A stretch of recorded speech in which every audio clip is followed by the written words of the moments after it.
حمد و صلاۃ و سلام بہار شریعت درس نمبر 15 ہم قربانی کا بیان جو ہے وہ پڑھ رہے تھے۔ مسئلہ نمبر 32، امام نے نماز پڑھ لی، اس کے بعد قربانی ہوئی، پھر معلوم ہوا کہ امام نے بغیر وضو نماز پڑھا دی تو نماز کا اعادہ کیا جائے، قربانی کے اعادہ کی ضرورت نہیں۔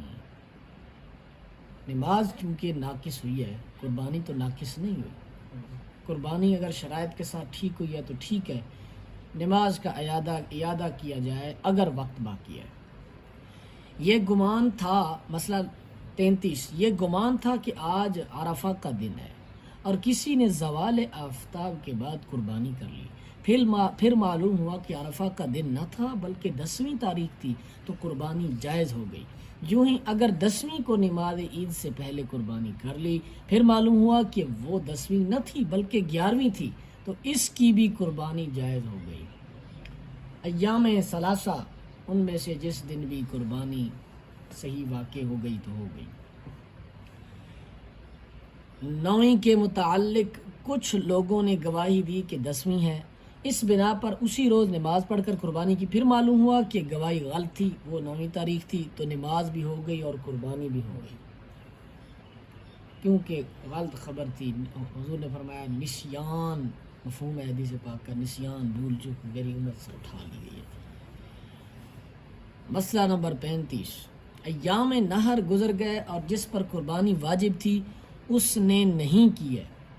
تو قربانی فوت ہو گئی، اب نہیں ہو سکتی۔ 3 دن گزر گئے تو قربانی فوت ہو گئی۔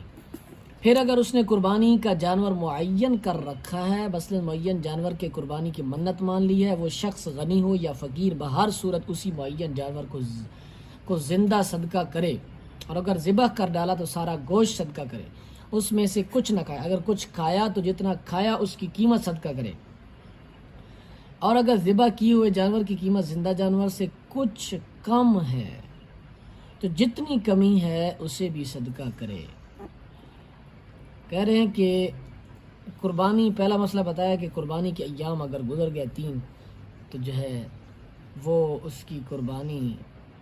اس کا واجب رہ گیا، قربانی فوت ہو گئی،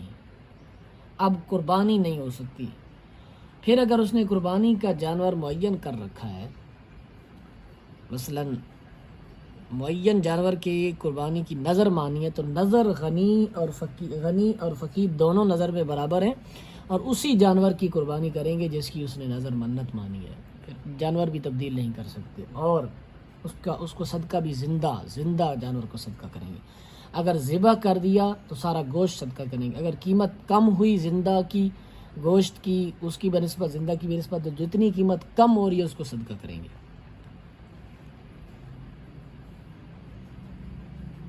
اور فقیر نے قربانی کی نیت سے جانور خریدا ہے اور قربانی کے دن نکل گئے، چونکہ اس پر بھی اسی معین جانور کی قربانی واجب ہے، لہذا اس جانور کو زندہ صدقہ کر دے، اور اگر ذبح کر ڈالا تو وہی حکم ہے جو منت میں مذکور ہوا، چونکہ قربانی جو ہوتی ہے فقیر کی وہ تطوع کے لیے ہوتی ہے، نفلی ہوتی ہے، نہ کہ وجوبی۔ یہ حکم اسی صورت میں ہے کہ قربانی ہی کے لیے خریدا ہوا ہو اور اس کے پاس پہلے سے کوئی جانور تھا اور اس نے اس کی قربانی کرنے کی نیت کر لی، یا خریدنے کی کے بعد قربانی کی نیت کی تو اس پر قربانی واجب نہ ہوئی، اور غنی نے قربانی کے لیے جانور خرید لیا ہے تو وہی جانور صدقہ کر دے، اور ذبح کر ڈالا تو وہی حکم ہے جو مذکور ہوا، اور خریدا نہ ہو تو بکری کی قیمت صدقہ کرے، خرید لیا تو وہی جانور ضروری ہے، نہ خریدا تو پھر بکری کی قیمت جو ہے صدقہ کرے۔ قربانی کے دن گزر گئے اور اس نے قربانی نہیں کی اور جانور یا اس کی قیمت کو صدقہ بھی نہیں کیا، یہاں تک کہ دوسری بقر عید آ گئی، اب یہ چاہتا ہے کہ سال گزشتہ کی قربانی کی قضا اس سال کر لے، یہ نہیں ہو سکتا، بلکہ اب بھی وہی حکم ہے کہ جانور یا اس کی قیمت صدقہ کرے، اب اس کا صدقہ کیا جائے گا۔ قربانی بس اسی 3 دنوں میں، اسی سال کے اس 3 دنوں میں ہو سکتی ہے، اس کی بعد میں نہ قضا ہو سکتی ہے، نہ اگلی قربانی میں، نہ کسی اور دن میں صدقہ ہو سکتا ہے، صدقہ اس قیمت کا صدقہ کرنا ہوگا، لیکن وہ بھی اس کا وہ اس کو اجر و ثواب نہیں ملے گا کہ جو وہ قضا کا جو ذمہ اس کے سر ہے۔ پھر بھی جس جانور کی قربانی واجب تھی ایام نہر گزرنے کے بعد اسے بیچ ڈالا تو سمن کا صدقہ کرنا واجب ہے۔ سمن قیمت کو کہتے ہیں۔ بھئی اگر منت مانگی تھی یا فقیر نے قربانی کے لیے معین جانور خریدا تھا تو اس صورت میں اگر قربانی نہیں کی، بعد میں بیچ ڈالا، تو وہ جو قیمت جو آئی وہ سب صدقہ کرنی واجب ہوگی۔ کسی شخص نے یہ وصیت کی کہ اس کی طرف سے قربانی کر دی جائے اور یہ نہیں بتایا کہ گائے یا بکری کس جانور کی قربانی کی جائے اور نہ قیمت بیان کی، تو اتنے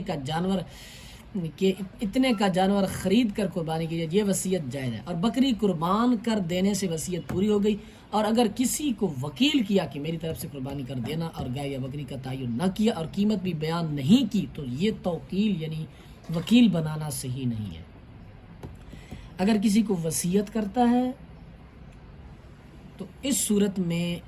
وصیت کرتا ہے، گائے بکری جانور بھی متعین نہیں کرتا، قیمت بھی متعین نہیں کرتا، تو اس صورت میں قربانی اس کی ہو جائے گی،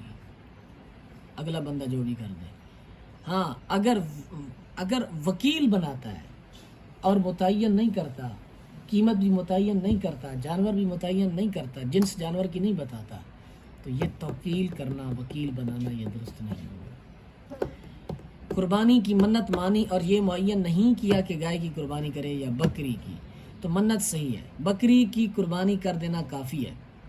اور اگر بکری کی قربانی کی منت مانی تو اونٹ یا گائے قربانی کر دینے سے بھی منت پوری ہو جائے گی۔ منت کی قربانی میں سے کچھ نہ کھائے بلکہ سارا گوشت وغیرہ صدقہ کر دے، اور کچھ کھا لیا تو جتنا کھا لیا اس کی قیمت صدقہ کرے۔ یہاں ایک مسئلہ سمجھیے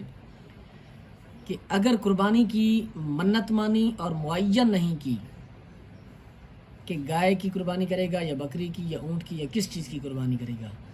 تو معین نہیں کی، تو اگر بکری کی قربانی کی منت مانی تو اونٹ یا گائے کی قربانی کر دینے سے بھی منت پوری ہو جائے گی۔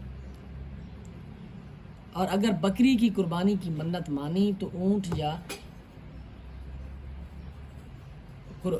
گائے کی قربانی بھی کر دینا کافی ہوگا۔ کہہ رہے ہیں کہ اگر بالکل اس نے ذکر نہیں کیا کہ کیا چیز قربان کروں گا، صرف منت مانی ہے، تو بکری کی قربانی کر دینا بھی کافی ہوگا۔ اگر بکری کی اس نے منت مانی تو اونٹ یا گائے کی قربانی بھی اس کے لیے درست ہوگی، نہ کہ اس نے اونٹ یا گائے کی قربانی کی منت مانی اور بکری کی قربانی کر دینا۔ اگر بکری کی قربانی کی منت مانی تو اونٹ یا گائے کی قربانی کر سکتا ہے۔ ھذا ھو المرام واللہ تعالی اعلم بحقیقت الکلام۔ آگے قربانی کے جانوروں کا بیان ہے، وہ انشاءاللہ پھر وضاحت کے ساتھ بیان کیا جائے۔